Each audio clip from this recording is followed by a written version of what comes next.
I just can't do it. I won't do it. This is Judge Abinanti, a member of the Yurok tribe. And this 11-year-old boy had been arrested and charged with some fairly serious crimes for fighting on the schoolyard. She's telling us about a juvenile delinquency case she presided over in San Francisco Superior Court. The boy's father and uncles sat behind him in the courtroom. It was clear to Abby that they were involved and invested in the boy's life. You could see by the anguish on their face. She instructed the lawyers to approach her bench. She asked the prosecutor, and I said, "What in God's name do you think you're doing here? Let me just be really perfectly clear with you. If a child isn't old enough or tall enough to ride the teacup rides in Disneyland and doesn't have a weapon, it's not a felony. Step back." Abby refused to hear the case against the 11-year-old boy. The prosecution was shocked. And they were arguing with me, and I said, "Well, that's what you have appellate courts for, but it's not happening here with me now." The lawyers were a little, I said, "Well, do whatever you're going to do. But I'm not going there." Abby didn't think the courts needed to be involved. I said to the boy, "Stand up, sir." I said, "Look behind you. You have your father and your uncles, good men who are worried about you. I'm sending you home right now. I'm dismissing this matter, and I never, ever want to see you again." And I never saw him again. Working as a California state judge, Abby says she always felt tension between the punitive values of the court and her community-oriented values as a member of the Yurok tribe. We're not a rights-based culture. We're a responsibility-based culture. So given those values, your practices are going to be much different. Abby says in the Yurok community, there is no out of the picture here. You're in the community, you're here together, and our culture is tied to the family staying in certain relationship to one another, and that's important to us. Native people are incarcerated at more than twice the rate of their white counterparts in the United States. That's according to an analysis of 2019 data from the Prison Policy Institute. Social scientists and therapists point to settler colonial violence as one of the root causes for that disparity. The indigenous population of California was decimated with the arrival of colonial settlers during the gold rush of the mid-1800s. California's first governor, Peter Burnett, called for a war of extermination against Native people. The introduction of disease, slavery, and state laws that encouraged the killing of indigenous people took Native populations, including the Yurok, to the brink of extinction. In 2019, Governor Gavin Newsom acknowledged what happened as genocide. Later, boarding schools forcibly separated families. Living through those instances created behaviors in the people who were primarily there, and then who went on to have children, and then those children had children, without really tracking back where did that behavior come from. Abby didn't think the California courts were doing a good job when it came to indigenous defendants, so she left the state court system and founded the Yurok Tribal Court. The values of this court are reflected in returning us to a place where we live our lives according to our values and not other people's values. Today, there are approximately 400 tribal court systems across the United States. These courts are an expression of tribal sovereignty. They aim to practice justice in a more culturally responsive, restorative, and effective manner than the state court system. In this episode, we're exploring the connections between a legacy of family separation and the health of indigenous people. Those that attended boarding schools had over 3 times higher odds of having cancer than those that did not attend boarding schools. How intergenerational traumas have shaped Yurok communities. We have huge resilience, but we are left trying to parse through so much inequality and marginalization to try and access it. And what the tribal court system is doing to support Yurok people to reconnect with their culture and end cycles of trauma. I don't think any human being is disposable. Our system is designed to help you return to the community and be an asset in the community. I'm Dr. Celine Gounder. This is American Diagnosis.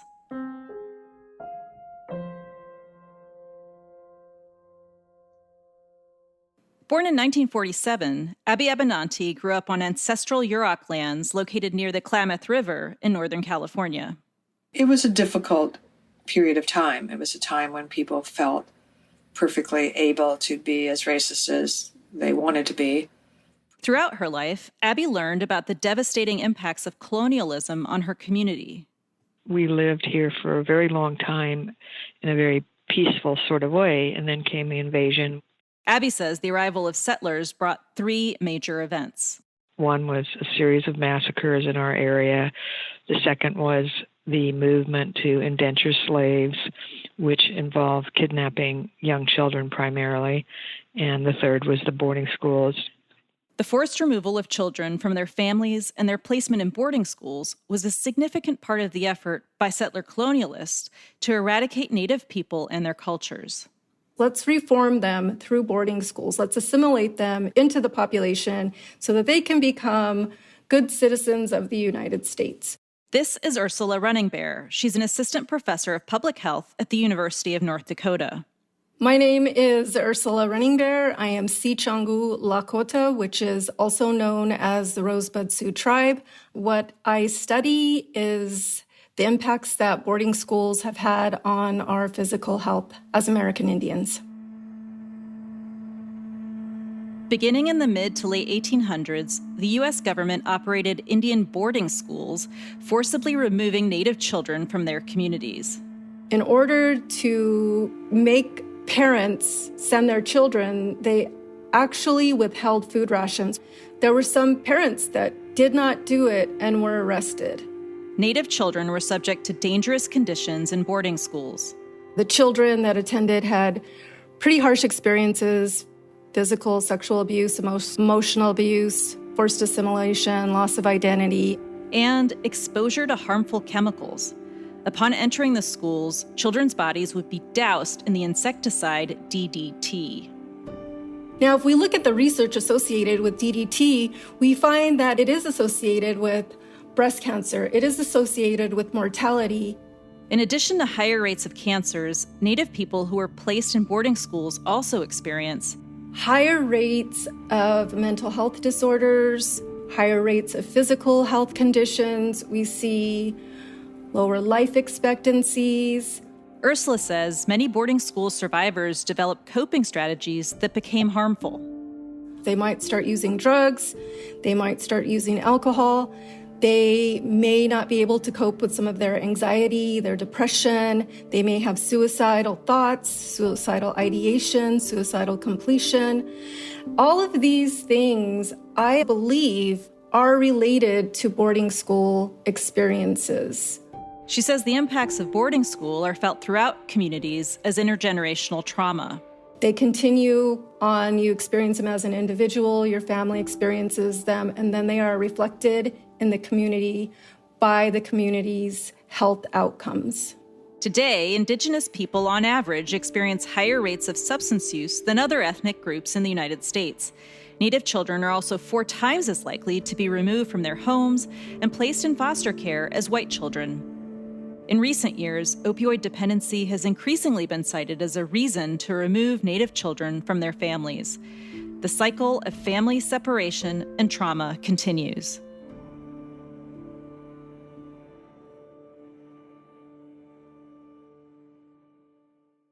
The legacy of boarding schools touched Abby's life too. My mom and her sisters, all 3 of them went to boarding schools, and they never spoke about it. I didn't know about it till I was 18, 19. Even without her family members speaking openly about their time in boarding schools, Abby observed the impacts of those experiences on her mother. Her relationship to my education was certainly impacted. I mean, I was historically a pretty bad student. She did not want to go to the schools when I had issues or when teachers were discriminating against me and deal with it. Despite Abby's academic struggles, she completed high school, then attended college, and earned a degree in journalism. She wanted to become a reporter, but some members of her community had other plans for her. These 3 old ladies, Indian ladies, invited me to go to coffee, which I should have known was a setup. They said, "Oh, why don't you go to law school?" And I was like, why would I? And they were like, well, because you're the only one graduating, and we need a lawyer more than we need a journalist. And I lost the argument. Abby went to law school, and in 1974, she became the first Native woman to join the California Bar Association. The lesson in that is don't argue with old Yurok ladies, because you're never going to win. As a lawyer, Abby realized that her roots in the Yurok community were a strength. When I was practicing law, at one point, some other lawyer asked a state court judge, how come you always let her people go without bail? And the judge said, because she always drags them back. And the lawyer said to me outside, how do you do that? I said, well, I mostly represent Yuroks, and a Yurok's idea of running away is his grandmother or his aunties, so it's not that complicated.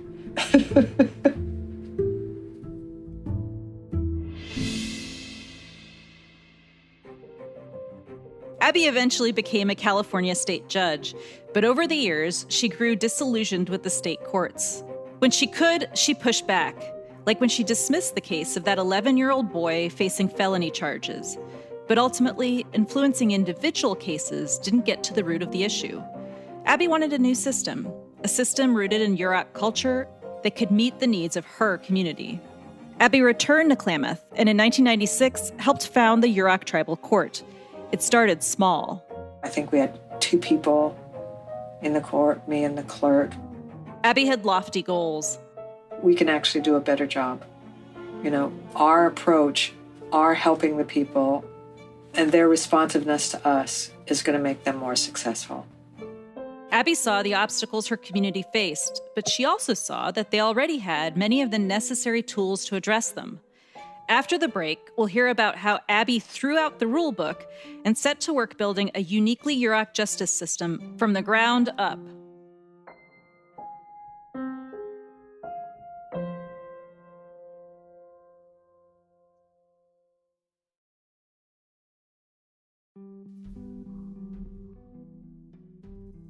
As a tribal court judge, Abby has more freedom to approach cases creatively than she did in the state court system. We want to be seen as a member of their extended family. What do we do in this circumstance? Here, let me figure it out. If I don't know, I think I can call somebody who might know. Abby says you can see those values in action when a child support case comes before her. In some states, they'll lock up people for not paying their child support. Indigenous people are 50% more likely to experience unemployment than the average American. Abby takes things like this into consideration when she hears a child support case. If a parent doesn't have cash, Abby will find another way they can support their kid. I will go through the steps to make it acceptable to have in-kind support and value that if the parties agree. So if they want wood, if they want regalia, if they want fish, if they want babysitting, if you both agree that's what you want, then this court's going to order it as your child support. So we change how you solve the problem, but the problem is solved. Abby says that in-kind child support keeps people involved. This is one aspect of the tribal court's work to keep communities together in the face of historical efforts to separate Native families. We have been in the targets, in the crosshairs of the settler colonial project since they came here. My name is Dr. Blythe George. I'm an assistant professor of sociology at UC Merced. I'm a member of the Yurok tribe. Blythe works with the Yurok Tribal Court. She gathers data on its programs and studies the impacts of the criminal justice system on Native communities. There was a time in history where the federal and state governments were removing Indian children for the purpose of assimilation. During the boarding school era and into the 1970s, over a quarter of all Native children were removed from their families. The vast majority were placed away from their tribes. That changed in 1978. That's when the Indian Child Welfare Act was passed. The law granted Indigenous families and tribal governments more legal power to manage custody cases and keep families together. And so Indian children have certain protections now that make sure that that is not the case. Increasingly, if their cases can be dealt with within the tribe's foster care system or through the tribal court, we are extending those opportunities. The law has made strides to keep Native kids in their communities, but it's not perfect. Indigenous kids are still 4 times as likely to be removed and placed in foster care as white children. Judge Abby is working to change that. It's still a huge issue, frankly. We're probably going to be one of the first major tribal courts to transfer kids back from the state court into our court. I have 200 kids in care, and I want to move them back.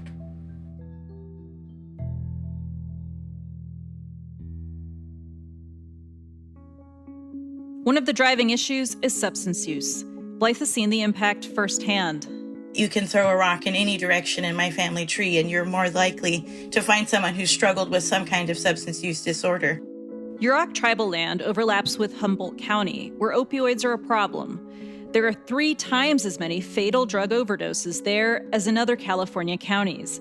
The Yurok wanted to create a program that could help their citizens access treatment for substance use disorders without going to prison. They call it a wellness court. Wellness court is extended to those who are suffering with substance use issues and have committed a crime.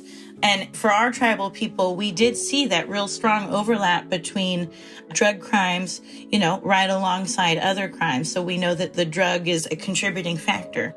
Similar to the higher rates of incarceration we talked about earlier, many scholars attribute substance use to colonial violence experienced by Indigenous people.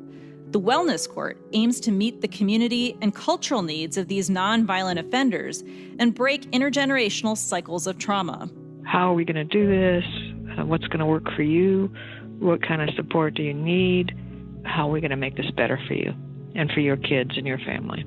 The court takes a community approach to drug dependency. Teams of social workers, mental health providers, and community leaders all work together. So the Wellness Court is one arm of this larger infrastructure to try and reclaim our people who are involved with the criminal justice system, to walk with them and allow them to have access to resources that are culturally appropriate.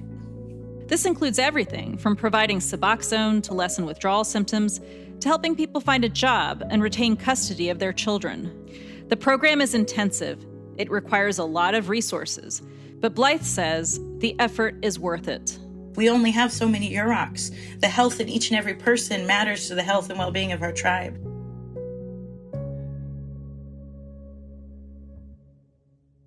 That commitment to the community can be seen in the tribe's domestic violence court. One of the first things people have to do is have a conversation with their elders to identify how their families had experienced violence. And you need to know where it came from so you understand yourselves.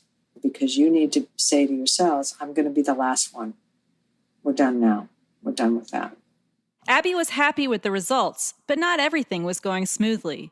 Some of the Yurok weren't completing the assignments, and they ended up in jail. I said, I'm going to spend the weekend trying to figure this out. In the state court system, sending someone to jail may have been the end of a judge's involvement. But for Abby, having members of her community in jail is not a solution. It's a problem to solve. I looked at all the data and everything. And finally, on Sunday afternoon, I called my probation officer. And I said, go up there and ask those knuckleheads if they can read and write. And she said, what do you mean? I said, I think that's why they're not doing their homework. Because they can't read and write, and they'd rather go to jail than tell me. Abby's relationships in the community were an asset. I could go, wait a second, I know these guys. And so she went up there and she called me from the jail and she said, you're right, that's what happened. They never went far enough in school to learn and they don't want to say. And I said, well, lovely. That's made me mad enough to want to go up there and smack them, and then I can be in jail with them and I can give them oral lessons. Once Abby identified the problem, she was able to solve it. And we changed it so that they can all work their phones, which obviously I can't work, which we don't need to go into. But we taught them how to dictate, and then we read them stuff so that they could do their lessons. State leaders are taking notice of the tribal court's approach. In May of 2022, California Governor Gavin Newsom proposed investing $15 million in a tribally controlled Yurok Wellness Center. It would provide culturally informed substance and mental health care in the region. We are the better able to do that, and we're also better able to show other people, look, you could do this in your community, and maybe you want to, because it really works. It's different, and it works. And when somebody slips, they'll often come back to me and tell me, I have a problem now again. Can I come back for a while? Sure. Or, I'll see them in the community because I'm out and about. One day, when Abby was out for a walk, she saw a young man who had missed his court appearance. He had not come to court, and we had issued a requirement that he come, and I saw him on the street. So I went up to him and I just went, get it, why didn't you come to court? In the state court, failing to show up could result in punishment as serious as jail time. In the Yurok Tribal Court system, you have to answer to Judge Abby. And he started to turn around. I slapped him on the shoulder, and I said, I probably shouldn't slap you like that. I said, but you're probably used to getting hit by old Yurok ladies. And he just busted out laughing. And he said, yeah, my gran has a cane. I said, oh, God. Now, there's a law that really needs to be passed, because my old gran had a cane, too. And I said, I don't think they even need them. They just use them to whack us with. Abby doesn't have a cane, but she carries her sense of humor, her Yurok values, and her community connections to her work as a judge. And so then we turned around and walked back to the courthouse. I see the court as a member of the community, not somebody overlooking the community. What can we do to help you? Because there's very few human beings who make it through life without a need for help.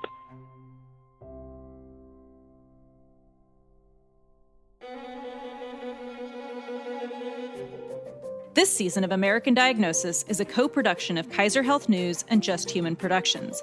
Additional support provided by the Burroughs Wellcome Fund and Open Society Foundations. This episode of American Diagnosis was produced by Zach Dyer, Taylor Cook, and me. It was engineered by Amita Ganatra. Special thanks to Laura Woods and Lori Nesbitt. Our editorial advisory board includes Jordan Bennett-Begay, Alistair Bitsoy, and Brian Pollard. Tanya English is our managing editor. Una Tempest does original illustrations for each of our episodes. We're powered and distributed by Simplecast. Our theme music is by Alan Vest. Additional music from the Blue Dot Sessions. If you enjoy the show, please tell a friend about it today. And if you haven't already done so, leave us a review on Apple Podcasts. It helps more people find out about the show. Follow Just Human Productions on Twitter and Instagram to learn more about the characters and big ideas you hear on the podcast. And follow Kaiser Health News on Twitter, Instagram, and Facebook. Subscribe to our newsletters at khn.org so you never miss what's new and important in American healthcare, health policy, and public health news. I'm Dr. Celine Gounder. Thanks for listening to American Diagnosis.